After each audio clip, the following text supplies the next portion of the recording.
മുല്ലപ്പെരിയാർ അണക്കെട്ടിൽ 152 അടി വെള്ളമാക്കുമെന്ന തമിഴ്നാട് ജലവിഭവ വകുപ്പ് മന്ത്രി വൈ പെരിയസ്വാമിയുടെ പ്രസ്താവന കേരളത്തോടുള്ള വെല്ലുവിളിയാണെന്ന് മുല്ലപ്പെരിയാർ സമരസമിതി. ഡാം ബലപ്പെടുത്താൻ അനുമതി നൽകിയതാണ് തമിഴ്നാട് ധിക്കാരപരമായ പ്രസ്താവന ഇറക്കുവാനിടയാക്കിയത്. കേരള സർക്കാർ തന്നെയാണ് 152 അടിയാക്കാൻ ഇവരെ പ്രേരിപ്പിക്കുന്നത്. തീരദേശവാസികളുടെ ജീവന് പുല്ലുവില കൽപ്പിക്കുന്ന പ്രസ്താവനയാണ് ഉണ്ടായിരിക്കുന്നതെന്നും മുല്ലപ്പെരിയാർ സമരസമിതി ചെയർമാൻ ഷാജി പി ജോസഫ് പറഞ്ഞു.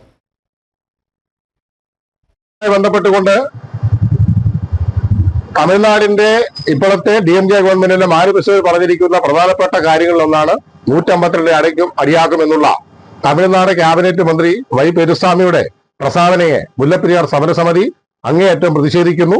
ഈ വിഷയത്തെ ശക്തമായി ഞങ്ങൾ അപലപിക്കുകയാണ്. തീരത്തുള്ള ജനങ്ങളോടുള്ള വെല്ലുവിളിയായി ഇതിനെ ഗവൺമെന്റ് കാണേണ്ടതുണ്ട്.